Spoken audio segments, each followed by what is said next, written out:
नमस्कार, मैं हूं सिमरन और आप देख रहे हैं मिशन ऑफ डेवलपिंग इंडिया। हम फिर से हाजिर हैं एक और रोचक और महत्वपूर्ण चर्चा के साथ, जहां हम बात कर रहे हैं न्यू एजुकेशन पॉलिसी 2020 के माध्यम से बढ़ते अवसरों पर।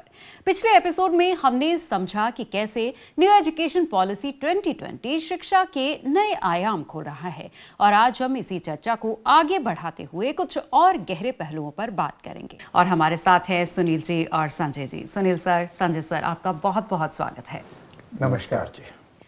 Sunil sir, new education policy 2020 की अगर हम बात करें तो आज 2026 है, लगभग 5 साल हो गए इस पॉलिसी को आए हुए, और ग्राउंड पर आप इसका क्या इम्पैक्ट देखते हैं स्टूडेंट्स की तरफ से भी और मार्केट प्लेस की तरफ से भी? देखिए, ये एक लिविंग पॉलिसी है जी। इसमें हर साल नए प्रोग्राम जुड़ते हैं, नए फ्रेमवर्क जुड़ते रहते हैं।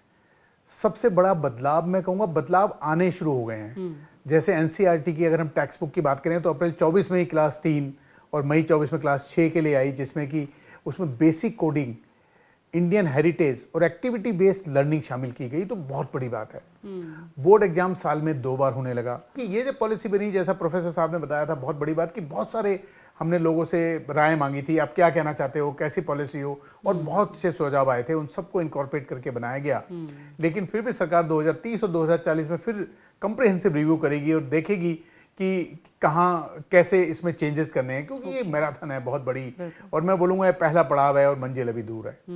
संजय सर, एनईपी को स्टूडेंट्स के फ्यूचर को देख के ही बनाया गया है कि उनको फ्यूचर में आगे कहीं भी किसी भी टाइम पे कैसे भी रोल्स में उन्हें फिट किया जा सके, इसलिए उनको मल्टीपल ऑप्शंस दिए गए हैं। ऐसे में उनका करियर चॉइसेस और फ्लेक्सिबिलिटी पर क्या क्या प्रभाव इस पॉलिसी का पड़ेगा, कैसे उनको हेल्प मिलेगी? अब आप देखिए, हम लोग अगर स्ट्रक्चर को देखें, कुछ कोर कोर्सेज हैं जिसको आप फंडामेंटल कोर्सेज कह लीजिए बेशक, और उसके बाद हमने एबिलिटी एनहांसमेंट और एमडीसी जिस तरह से और तरह के कोर्सेज की बात की है। अब मैं एज ए स्टूडेंट अगर कोर कोर्सेज पढ़ता हूँ, मान लीजिए मेरा करियर उस डायरेक्शन में है, लेकिन जब मैं उसके अलावा जितनी तरह के एमडीसी या एडीसी या वैल्यू एडेड कोर्सेज हम लोग पढ़ते हैं, जब वो पढ़ रहा हूँ तो उसका बेनिफिट भी मुझे आने वाले समय मिलने वाला है, क्योंकि मैं वहाँ भी कुछ स्किल सीख रहा हूँ। तो मैंने आज की डेट के अंदर क्या किया है कि अपने कोर कोर्सेज और उस कोर कोर्स के साथ मिलते जुलते कोर्सेज जो हैं, आपने एक चीज़ नोट की होगी, हम लोग जब स्टूडेंट होते थे, मान लीजिए मुझे अगर एक रिसर्च करनी है, अब मैंने रिसर्च करनी है फाइनेंस के एरिया में, लेट फॉर एग्जांपल, आपने फाइनेंशियल एरिया में रिसर्च की। अब रिसर्च क्या है कि फाइनेंस का मैं स्टूडेंट हूँ, फाइनेंस मुझे आती है, लोगों से फाइनेंस के बारे में पूछ लिया, बात खत्म हो गई। लेकिन एक्चुअल में क्या होना चाहिए, फाइनेंस किसके, लोगों की बात करते हैं ना, फाइनेंस लोगों की, इसका मतलब सोसाइटी का एलिमेंट तो बीच में आना चाहिए। वो सोशियोलॉजी कहीं ना कहीं मुझे पता होनी चाहिए। फाइनेंशियल इन्वेस्टमेंट्स जब होती हैं तो देखिए, नॉलेज के साथ साथ आपकी साइकोलॉजी बड़ा रोल प्ले करती है। इसका मतलब थोड़ी बहुत साइकोलॉजी की नॉलेज भी होनी चाहिए। तो मैं क्या कर रहा हूं, अगर आज की डेट में रिसर्च कर रहा हूं तो मुझे इन सारी चीजों की आवश्यकता है एज ए स्टूडेंट और एज ए नॉलेज। वो पॉसिबल आज की एनईपी के अंदर है। दूसरा, जब हम लोग मान लीजिए पढ़ के बाहर निकलते हैं, अब मार्केट की अपनी कुछ डिमांड्स होती हैं। अगर मैं जॉब करना चाह रहा हूं, अगर मैं एंटरप्रेन्योरशिप की तरफ भी जाता हूं, स्टार्टअप्स की तरफ भी जाता हूं, तब भी अपनी डिमांड्स हैं मार्केट की। उस डिमांड्स के लिए पहले कभी तैयार नहीं किया गया। आज की डेट में किया जाता है। आज की डेट में उन डिमांड्स को हम लोग यूनिवर्सिटी के अंदर भी, अपनी गुरुग्राम यूनिवर्सिटी में और शायद हर यूनिवर्सिटी में ऐसा होता है कि पहले से एस्टिमेट करते हैं, स्टूडेंट्स को भी पता है, वो उस आने वाले समय के हिसाब से अपने पेपर्स चूज करता है, उस आने वाले समय के हिसाब से अपने आप को तैयार करता है। इसीलिए हमने कहा था कि अब तो केवल और केवल स्टूडेंट ओरिएंटेड चीजें हो रही हैं। देखिए, जब हम लोग पढ़ते थे, मुझे आज भी याद है कि किसी स्टूडेंट 3rd ईयर के अंदर, फाइनल ईयर होता है उस समय, 3rd ईयर के अंदर बच्चा बीमार हो गया, फिक्स्ड आपकी मेडिकल लीव कितनी मिल सकती है, फिक्स्ड। अब बच्चा बहुत ज्यादा बीमार हो गया, उसने वो लिमिट पार कर ली, लेक्चर शॉर्ट हो गए, बच्चा घर बैठ गया, 3 साल खराब हो गए। आज ऐसा नहीं है। आज अगर आपको इस तरह की कोई दिक्कत है तो आप वापस जीरो से शुरू नहीं करेंगे। सांप सीढ़ी वाला खेल नहीं है कि बिल्कुल जीरो पे आ गए। आपने जो क्रेडिट पहले लिए हुए हैं उसका बेनिफिट मिलेगा। और एक चीज और साथ में देखिए, एबीसी के नाम से हम बोलते हैं एकेडमिक बैंक ऑफ क्रेडिट। ये मैंने जो चीज पढ़ी उसका क्रेडिट लिया, वो क्रेडिट मेरे क्रेडिट बैंक के अंदर जमा हो गए। और वो क्रेडिट एबीसी जो है वो इस तरह का है कि आपको कहीं कागज लेके घूमने की आवश्यकता नहीं है, वो आपके सारी उम्र के लिए डिजिटल पड़े हुए हैं, जब चाहो जहां मर्जी खोल लीजिए। तो ये जो ऑप्शंस की बात की या करियर ऑप्शंस की बात की, हम लोग अंदाजा लगा सकते हैं कि पॉलिसी अपने आप में कितनी सक्षम है कि एक कैंडिडेट को पूरी तरह से बनाने में, और अगर कोई दिक्कत आती है तो उस दिक्कत का भी निवारण पहले से सोच के रखा गया है। दर्शकों, यहाँ रुक रहे हैं एक छोटे से ब्रेक के लिए, आप कहीं जाइएगा नहीं, हम जल्द हाजिर होंगे। तो ये एक बहुत बड़ी बात है। अब जो एक्सपोजर मिलता है वो एक्सपोजर से वो फ्यूचर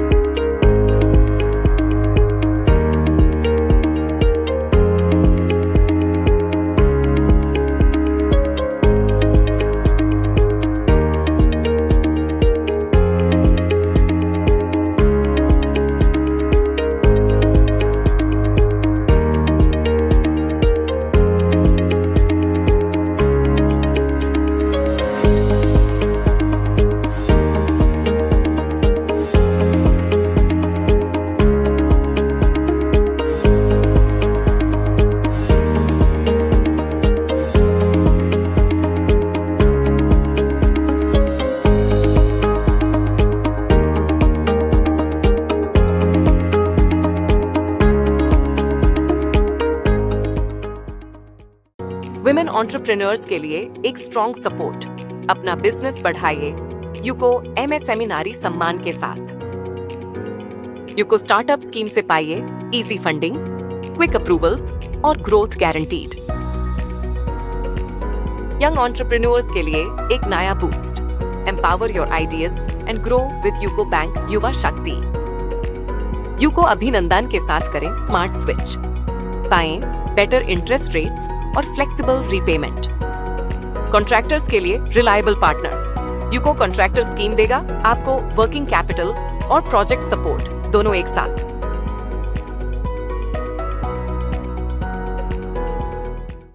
ब्रेक के बाद आपका स्वागत है मिशन ऑफ डेवलपिंग इंडिया पर। सुनील सर, आज के युग में सारे स्टूडेंट्स जो है वो पढ़ाई का तरीका एक तो डिजिटल हो गया है, और वैसे भी सारे स्टूडेंट्स एआई, टेक्नोलॉजी और ऑटोमेशन की तरफ ज़्यादा इंक्लाइंड है। न्यू एजुकेशन पॉलिसी इस शिफ्ट को कैसे केटर कर रही है, कैसे सपोर्ट कर रही है? जी सिमरन, बिल्कुल मैं बताना चाहूँगा कि आप बिल्कुल ठीक कह रही हैं कि आज का जो स्टूडेंट है वो क्लियरली फ्यूचर फोकस्ड है, और हमारी नेशनल एजुकेशन पॉलिसी जो है उसी दिशा को स्ट्रक्चर सपोर्ट देती है। और जो हमारी OECD सिस्को डिजिटल वेलबींग की रिपोर्ट है वो कहती है आज का जो हमारा युवा, जैसे 35 साल से नीचे को हम युवा बोलते हैं, वो अधिकतर युवा किसी न किसी रूप में AI का प्रयोग करता है, और उसने किसी न किसी रूप में AI की ट्रेनिंग भी ली हुई है। और ये भी दिखाता है कि पहले क्या होता था कि हमें उसको सीखने का होता था कि हम उसको सीख लें, एक इंक्लिनेशन होता था कि हम AI भी सीखें, लेकिन अब प्रैक्टिकली सबकी डिमांड बन चुकी है कि आपको अपनी अपस्किलिंग करनी ही पड़ेगी। अगर आप अपस्किलिंग नहीं करेंगे तो आप बाहर हो जाएंगे रेस के। तो अब हर एक व्यक्ति को अपस्किलिंग करने के लिए अब ये डिमांड है समय की कि आपको सीखना ही है। NEP ने पहली बार एजुकेशन सिस्टम में AI, data science, digital literacy और कोडिंग जैसे सब्जेक्ट को मेन स्ट्रीम में लाने की दिशा तय की है, ताकि स्टूडेंट शुरुआत से ही टेक्नोलॉजी ड्रिवन वर्ल्ड के लिए तैयार हो सके। लेकिन केवल सब्जेक्ट जोड़ना ही इसका उद्देश्य नहीं है। NEP का असली फोकस है क्रिटिकल थिंकिंग और प्रॉब्लम सॉल्विंग और एडॉप्टेबिलिटी विकसित करना, क्योंकि यही सबसे जरूरी है किसी भी चीज के लिए। मतलब कि जो फ्यूचर जॉब्स केवल टेक्नोलॉजी पर नहीं बल्कि इस बात पर डिपेंड करेंगे कि स्टूडेंट नई टेक्नोलॉजी को कितनी तेजी से समझ और अप्लाई कर पा रहा है, अडॉप्ट करके अप्लाई कर पा रहा है। तो NEP ने एजुकेशन को एक life long non linear journey के रूप में रीडिफाइन किया है, जो बहुत बड़ी बात है। AI ड्रिवन इकोनॉमी में जॉब स्टैटिक नहीं रहेंगी बल्कि इवॉल्व होंगी, और मैं कहूँगा बहुत सारी स्किल हमारी ऑब्सोलीट भी होते जाएंगी जब AI आएगा। इसी को ध्यान में रखते हुए पॉलिसी में मल्टीपल एग्जिट की ऑप्शन दी गई, क्रेडिट बैंक बनाया गया, फ्लेक्सिबल डिग्री जैसे मैकेनिज्म को इंट्रोड्यूस किया गया, जो कि बहुत ही जरूरी है कि ये ना हो कि बच्चा एक चीज सीख रहा है, 4 साल का कोर्स है, पता लगा ऑब्सोलीट होगी, वो क्या करे, वो वहां से एग्जिट लेके किसी और में एंट्री ले, उसके क्रेडिट उसको मिलेंगे। इसका मतलब यह हुआ कि लर्निंग एक बार की एक्टिविटी नहीं है, बल्कि कंटिन्यूअसली अपस्किलिंग और रीस्किलिंग साइकिल बन जाती है कि आप लगातार उसको करते रहें। ये डायरेक्टली ऑटोमेशन ड्रिवन डिस्ट्रप्शन को हैंडल करने की क्षमता देती है कि अगर कुछ भी मैंने किया, रुक गया, तो कैसे मैं आगे बढ़ूं। इसी के साथ एक्सपेरिमेंटल लर्निंग, इंटर्नशिप और प्रोजेक्ट बेस्ड अप्रोच स्टूडेंट को रियल वर्ल्ड का एक्सपोजर देती है। तो ये एक बहुत बड़ी बात है। अब जो एक्सपोजर मिलता है, वो एक्सपोजर से वो फ्यूचर रेडी बनता है।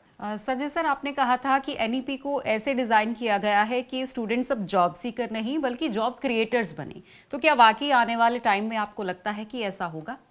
देखिए, हमें लगता है कि जिस तरह से एनईपी इम्प्लीमेंट की गई है और अभी रिजल्ट्स सामने आ रहे हैं, तो जॉब क्रिएटर्स स्टूडेंट बनेंगे। उसके दो कारण हैं। एक तो देखिए, आने वाले समय में मुझे लगता है कि इसके अलावा ऑप्शन नहीं है, और दूसरा इस पॉलिसी के अंदर वो सब कुछ है कि उनको जॉब क्रिएटर्स बनाया जाए। एनईपी के अंदर एक बड़ा इंपॉर्टेंट एलिमेंट कंपल्सरी है, और वो ये कि आपको कंपल्सरीली ही इंटर्नशिप करनी पड़ेगी हर कोर्स में। आप हैरान या पता भी होगा कि देखिए, लैंग्वेजेस अगर मैं पढ़ता हूँ, इंग्लिश, हिंदी, पंजाबी, संस्कृत, कुछ भी, वहां भी इंटर्नशिप चाहिए। अगर आप ह्यूमैनिटीज के सब्जेक्ट पढ़ रहे हैं, वहां भी इंटर्नशिप चाहिए। 6 से 8 वीक्स आपको कंपलसरी मार्केट में जाना होगा, इंडस्ट्री में जाना होगा, कंपनीज में जाना होगा, वहां चीजें सीखनी होगी। अब आप क्या है, आपके थ्योरेटिकल नॉलेज आपके पास है, प्रैक्टिकल नॉलेज आपने इन 6 से 8 हफ्तों के अंदर जहां पे गए, वहां पे आपने सीखा। तो जिसको हम बार बार ये कहते रहे कि ये थ्योरी और प्रैक्टिस आपस में मिलनी चाहिए, तो शायद हम लोग किसी सही रिजल्ट पे पहुंचेंगे, वो है। बच्चा जब देख रहा है प्रैक्टिकली इंटर्नशिप के अंदर किस तरह से काम किया जाता है, तो वो जो एक उसके अंदर मोटिवेशन डेवलप होनी चाहिए, वो वहां पे उसकी हो जाती है। थ्योरेटिकल एस्पेक्ट्स हम उसको दे रहे हैं। नौकरियां देखिए, हमें भी पता है पूरे वर्ल्ड ओवर के अंदर जैसे जैसे एडवांसमेंट्स हो रही हैं, टेक्नोलॉजी बढ़ रही है, नौकरियां कंपैरेटिवली कम होंगी, डिस्पाइट इसके कि टेक्नोलॉजी अपने आप में भी नौकरी देती है। एआई का मतलब ये नहीं कि नौकरियां बिल्कुल खत्म हो जाएंगी, एआई के अंदर नौकरियां मिलती हैं। जी। तो यहां पे फायदा क्या है इस एनईपी के अंदर? हमने इंटर्नशिप कंपलसरी तौर पे पढ़ी, हमें थ्योरेटिकल एस्पेक्ट्स पढ़ाए गए, पहले दोनों का संगम हुआ। मैं इंक्यूबेशन सेंटर्स और इनोवेशन सेंटर्स और अपने आइडियाज और गवर्नमेंट की इतनी स्कीम्स हैं, आप देखेंगे कि आज की डेट के अंदर हम लोग अर्न बाय लर्न। आप पढ़ रहे हैं, आपके साथ साथ अर्निंग के आपको चांसेस दिए जाते हैं उसी कॉलेज यूनिवर्सिटी के अंदर भी। वो इसके सिलेबस में इनबिल्ट है।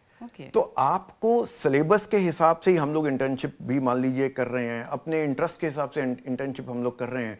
तो इसका मतलब क्या है कि पहले क्या होता था, मैंने डिग्री कर ली, पहले की बात कर रहा हूं, और उसके बाद क्योंकि अब मुझे अगर मान लीजिए जॉब क्रिएटर बनना है, तो पहले खुद कुछ सीखना है, फिर उसके लिए फाइनेंसेस अरेंज करके जैसे भी बिजनेस शुरू करना है। आज की डेट में क्या है, हम लोग जब पढ़ रहे हैं तो उसी के अंदर ये सब कुछ प्रैक्टिकलिटीज इतनी ज़्यादा इनबिल्ट हैं कि हम वो सीख रहे हैं। तो अपना बिजनेस हम शुरू कर सकते हैं।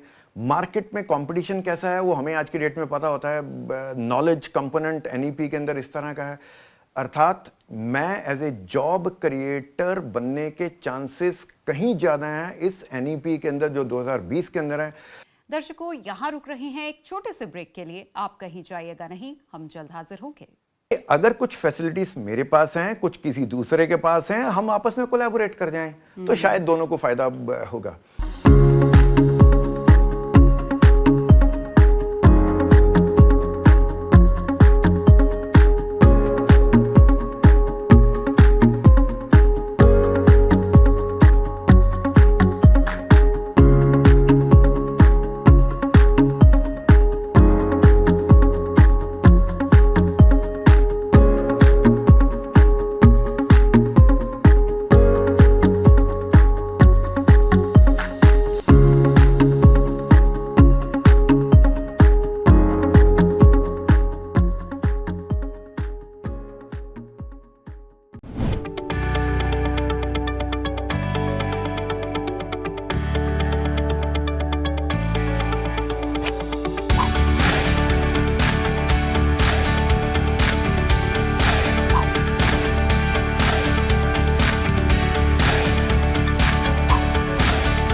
ब्रेक के बाद आपका स्वागत है मिशन ऑफ डेवलपिंग इंडिया पर। सुनील सर, हम अपने शो में हमेशा मिशन 2047 की बात करते हैं और जिस तरीके से आज हम न्यू एजुकेशन पॉलिसी की बात कर रहे हैं, तो कैसे ये आने वाले टाइम में इंडिया को एक ग्लोबल एजुकेशन हब बनाएगी? एनईपी का एक बहुत बड़ा अचीवमेंट ये भी है कि हम ग्लोबल एजुकेशन हब की तरफ बढ़ रहे हैं। जैसे इंडिया के जो इंस्टीट्यूशन थे उन्होंने बाहर अपनी ब्रांचेज और अपने सिस्टम और कैंपस खोलने शुरू कर दिए हैं। जैसे आईआईटी मद्रास ने तंजानिया में खोल दिया, आईआईटी दिल्ली ने अबू धाबी में खोल दिया, आईआईएम अहमदाबाद ने दुबई में कैंपस खोला, और दूसरी तरफ यूनिवर्सिटी ऑफ साउथ एम्पटन इंडिया में आ गई है। इसी तरह से बहुत सारी इंटरनेशनल यूनिवर्सिटी के अप्रूवल हो गए हैं। इसमें एक इंटरनेशनल पुश आ रहा है कि बाहर की यूनिवर्सिटी अपना यहाँ पे कैंपस खोलें, और उसमें मैं देखता हूँ तो हमारे जो लेटर ऑफ इंटेंट जिसे हम LOI बोलते हैं, अगर फॉरेन यूनिवर्सिटी की बात देखें तो बहुत सारी को हमने दिए हैं कि भाई आप यहाँ आके अपना ऑफशोर ब्रांच खोल सकते हो या कैंपस स्टेब्लिश करने की अनुमति देता है ये।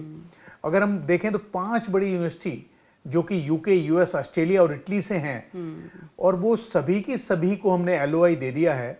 और ये वो यूनिवर्सिटी हैं जो कि हमारी QS वर्ल्ड यूनिवर्सिटी रैंकिंग में टॉप 500 में आती हैं, जो कि उनकी स्ट्रॉन्ग ग्लोबल एकेडमिक क्रेडिबिलिटी को दिखाता है। जुलाई 25 में अखिल भारतीय शिक्षा समागम हुआ जी।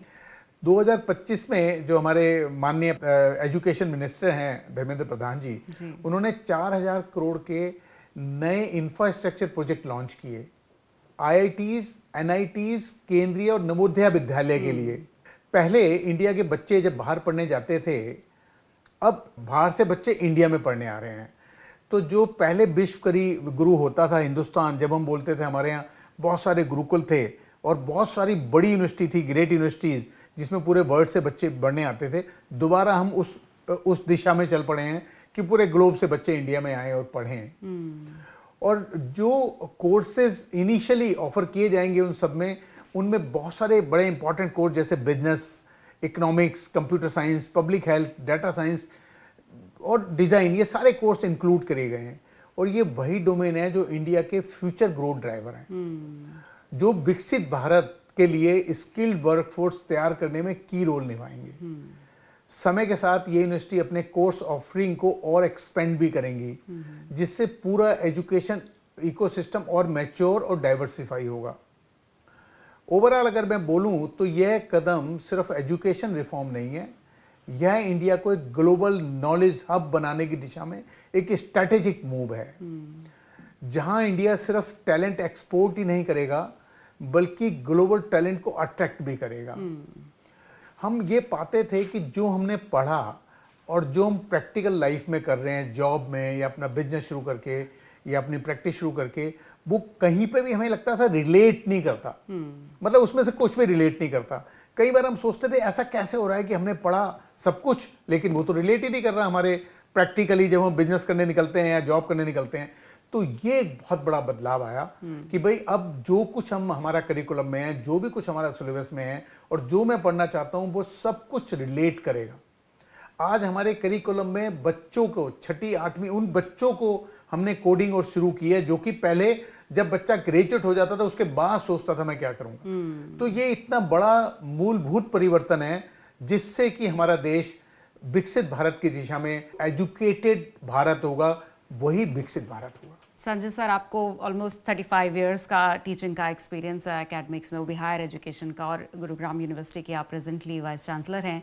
तो न्यू एजुकेशन पॉलिसी को जैसे आपने लागू किया अपनी यूनिवर्सिटी में, तो कैसा एक्सपीरियंस आपको हो रहा है स्टूडेंट्स के पर्सपेक्टिव से भी, टीचर्स के पर्सपेक्टिव से भी, ऑल ओवर जो इकोसिस्टम यूनिवर्सिटी का है NEP को लेकर, वो कैसा फील हो रहा है? देखिए, गुरुग्राम यूनिवर्सिटी कंपैरेटिवली नई यूनिवर्सिटी है, हरियाणा के गुरुग्राम शहर के अंदर है। और आपको भी अच्छा लगेगा सुन के, मुझे अच्छा लग रहा है बता के कि हरियाणा गवर्नमेंट ने जो NEP की हम बात कर रहे हैं कि यूनिवर्सिटीज़ हरियाणा के अंदर जितनी हैं कि हम लोग किस तरह से NEP लागू कर रहे हैं। तो पिछले दिनों के अंदर इन्होंने कहा कि देखिए पैरामीटर्स दे दिए, इन पैरामीटर्स के ऊपर किस यूनिवर्सिटी ने किस तरह से लागू किया उसके बेस के ऊपर एक तरह से रिकॉग्निशन या अवार्ड गवर्नमेंट देगी। और गुरुग्राम यूनिवर्सिटी को वो गोल्ड प्लेटेड अवार्ड मिला कि NEP इम्प्लीमेंटेशन के अंदर। जिस दिन बच्चा ज्वाइन करता है एज ए स्टूडेंट, वहां से लेके जिस दिन बच्चा छोड़ के जाता है, वहां से लेके जब वो नौकरी करता है उसकी कंप्लीट मैपिंग की जाती है। आपने करियर मैपिंग तो सुना है, स्टूडेंट की मैपिंग, वो बच्चे ने ज्वाइन किया, ज्वाइन करने के बाद फर्स्ट ईयर आया, सेकंड ईयर आया, थर्ड ईयर आया, क्या उसके रिजल्ट रहे, किस तरह के रहे, कहाँ वो रहता है, क्या उसने कोर्सेज किए, क्या उसने इंटर्नशिप की, किस तरह से उसने फिर जॉब ली, कहाँ फिर बदला, पूरी मैपिंग है हमारे पास। कितनी उसकी अटेंडेंस हुई, कितनी नहीं हुई, वगैरह वगैरह। यानी कि कंप्लीट अगर आज की डेट में हमसे बच्चे के पूछोगे तो हमारे पास उसका full fleshed digital complete record है जो हम मैनेज करते हैं। दूसरा देखिए, एनईपी बात करती है कोलैबोरेशंस की, कि अगर कुछ फैसिलिटीज मेरे पास हैं, कुछ किसी दूसरे के पास हैं, हम आपस में कोलैबोरेट कर जाएं तो शायद दोनों को फायदा होगा। वो फायदा गुरुग्राम यूनिवर्सिटी ने भी भरपूर लिया। मैं आपको एग्जांपल के तौर पे बता सकता हूं, हमारी यूनिवर्सिटी का कैंपस जहां पे है, ठीक उसकी बाउंड्री के ऊपर एक हॉस्पिटल है जो नया बना है। अब हमारे यहाँ पे एक फिजियोथेरेपी का कोर्स चलता है, हमें डॉक्टर्स की ज़रूरत भी होती है, हमें हॉस्पिटल के बेड्स 100 बेड्स की ज़रूरत भी है, हमें वो मेडिकल इक्विपमेंट्स की आवश्यकता भी है। अब एक तो तरीका ये है कि हम डॉक्टर्स को रिक्रूट करें, हम मेडिकल के लिए वो इक्विपमेंट्स खरीदें या हम लोग वो बेड्स खरीदें वगैरह वगैरह। हमने एमओयू किया उस हॉस्पिटल के साथ, बिल्कुल हमारी बाउंड्री के पास है। आज की डेट में हम उनकी सारी फैसिलिटीज यूज कर रहे हैं उस एमओयू के अंडर। उन्हीं के बेड्स हैं, उन्हीं के हॉस्पिटल है, उन्हीं के डॉक्टर्स हैं, उन्हीं के इक्विपमेंट्स हैं, उन्हीं का सब कुछ है, और स्टूडेंट्स हमारे हैं। तो वो बच्चे वहां पे पढ़ भी रहे हैं, वो बच्चे थ्योरी भी पढ़ रहे हैं, वो प्रैक्टिकल भी कर रहे हैं, सब कुछ है। ये एनईपी का जीता जागता उदाहरण, बहुत अच्छे वाला, जो हम खुद देख रहे हैं, हर चीज का फायदा ही फायदा है। आप एमओयूज देखिए रिसर्च के अंदर, मान लीजिए एक यूनिवर्सिटी रिसर्च में बहुत अच्छी है फैसिलिटीज के अंदर, और हमारी यूनिवर्सिटी को लगता है कि इस डोमेन के अंदर हमें फैसिलिटीज चाहिए, तो हमने उनके साथ एमओयू किया और उसका फायदा हम लोग ले रहे हैं। फिर एक बहुत अच्छी चीज, एनईपी में एक कंपोनेंट है जिसके अंदर कहा गया कि देखिए आप फिजिकल क्लासेस लगाते हैं, टीचर आपको पढ़ाता है, क्लास लगाइए, लेकिन 40% यूनिवर्सिटीज या कॉलेजेस को इजाजत है इस बात की कि 40% आप चाहें तो ऑनलाइन कोर्सेस बच्चे को करवा सकते हैं, बच्चा कर सकता है। घर बैठा है, ऑनलाइन कोर्सेज वो ज्वाइन करे, एक कंप्लीट लिस्ट बनी हुई है स्वयं के कोर्सेज और कई सारे पोर्टल्स हैं, वहां पे ज्वाइन करे। यानी कि 40% उसकी पढ़ाई ऑनलाइन अपने टाइम के हिसाब से की जा सकती है, जो कि हम भी अपनी यूनिवर्सिटी गुरुग्राम यूनिवर्सिटी के अंदर उनको दे रहे हैं। अर्थात कोलैबोरेशंस की बात करें एनईपी के अंदर, उसका फायदा हम लोग ले रहे हैं। एमओयूज की बात करें, रिसर्च फैसिलिटीज की बात करें, आपस में मिलजुल के आगे बढ़ने की बात करें, बच्चे के कंप्लीट मैपिंग की बात करें, या उसके लिए जो अपॉर्चुनिटीज इस एनईपी के थ्रू हमें मिल रही हैं उसकी बात करें, कंप्लीट स्ट्रक्चर के अंदर उसके मल्टीपल एंट्री और एग्जिट, यहां तक के आपको अच्छा लगेगा सुन के कि हरियाणा गवर्नमेंट इसमें भी पर्टिकुलर है कि बच्चे ने मान लीजिए एंट्री करना है या एग्जिट करना है, तो बच्चे को तकलीफ ना हो, दिक्कत ना हो, बिल्कुल उसको यूनिवर्सिटी ना आना पड़े, वो घर बैठे बैठे सब कुछ कर सकता हो, सब कुछ ऑनलाइन, सब कुछ डिजिटल। तो वो फैसिलिटीज भी उनको दी जा रही हैं। तो मुझे लग रहा है ओवरऑल अगर आप गुरुग्राम यूनिवर्सिटी का एक्सपीरियंस पूछेंगे तो इस एनईपी को लेकर हमारा एक्सपीरियंस गुरुग्राम यूनिवर्सिटी का बहुत बेहतर रहा है। और मुझे ऐसे भी पूरी आशा है कि जब ये बच्चे स्टूडेंट्स हमारे पढ़ के बाहर निकलेंगे तो जिस पर्पस के लिए इस एनईपी को शुरू किया गया और लागू किया गया, वो पर्पस इनका जरूर पूरा होगा, मुझे पूरी उम्मीद है। बिल्कुल। सुनील सर, संजय सर, आपके साथ न्यू एजुकेशन पॉलिसी भी ये चर्चा बहुत ही सकारात्मक रही, और अब देश के कोने कोने से बहुत सारे यंगस्टर्स और खास तौर पे स्टूडेंट्स हमें देख रहे हैं। मैं चाहूंगी आप बारी बारी अपना मैसेज हमारे उन स्टूडेंट्स को जरूर दें। सुनील सर, आपसे शुरुआत करते हैं। जी, मैं अब जो भी बच्चे देख रहे हो, स्टूडेंट देख रहे हो, मैं उनको बड़ी बात कहना चाहूँगा। हमारे समय पे बड़ी दिक्कत थी, हम एक सब्जेक्ट चुन लेते थे, उसी पे हमें फिर स्टिक होना पड़ता था, उसी को हमने बाहर। अब आपके पास बहुत ऑप्शन है, अब आपके पास आप सब्जेक्ट भी चेंज कर सकते हैं, आप अपनी लाइन भी चेंज कर सकते हैं। और आप अगर एआई में जाते हैं तो एआई सिर्फ इंजीनियरिंग नहीं है, उसमें डाटा भी है, उसमें एथिक्स भी है, उसमें बिजनेस भी है, उसमें हेल्थ केयर भी है। और एनईपी स्टूडेंट को फ्लेक्सिबिलिटी देती है कि वो अपनी बाउंड्री के बाहर सोचें। मतलब कि अब आपने सिर्फ डिग्री नहीं लेनी, आपने एक सोल्यूशन डिजाइनर के रूप में बनना है कि मैं किसी भी सॉल्यूशन का, किसी भी प्रॉब्लम का सॉल्यूशन दे सकता हूं। तो इसका एडवांटेज लें और आप भी सॉल्यूशन प्रोवाइडर बने। संजय सर, आप खुद एजुकेटर हैं, तो आपका मैसेज हमारे व्यूअर्स के लिए बहुत इंपॉर्टेंट है।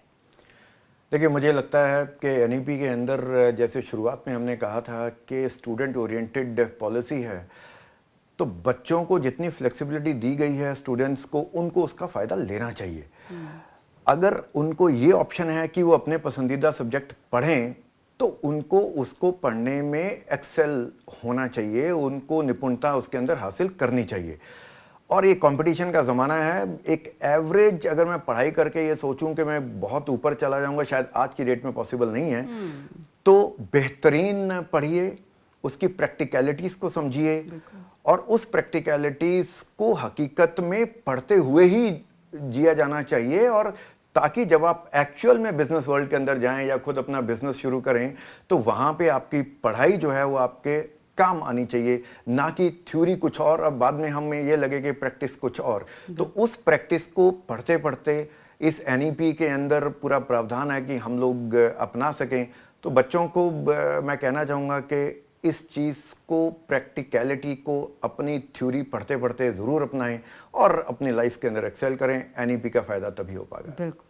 सुनील सर, अब टाइम हो गया है कि परंपरा अनुसार हम हमारे आज के गेस्ट को एक सोवेनियर देकर सम्मानित करें। जी।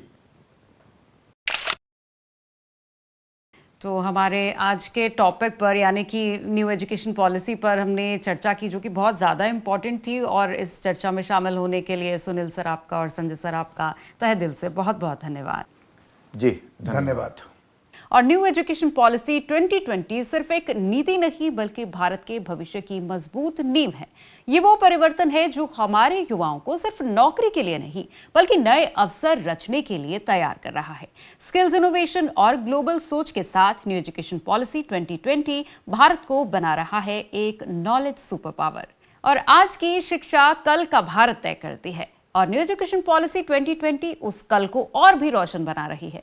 इसी उम्मीद के साथ मैं सिमरन आपसे लेती हुई इजाजत। मिलते हैं फिर एक नए विषय के साथ। तब तक के लिए सीखते रहिए, बढ़ते रहिए और आप देखते रहिए मिशन ऑफ डेवलपिंग इंडिया। नमस्कार। आपको हमारा ये कार्यक्रम कैसा लगा? आप हमें सोशल मीडिया के जरिए अपने सवाल या सुझाव भेज सकते हैं।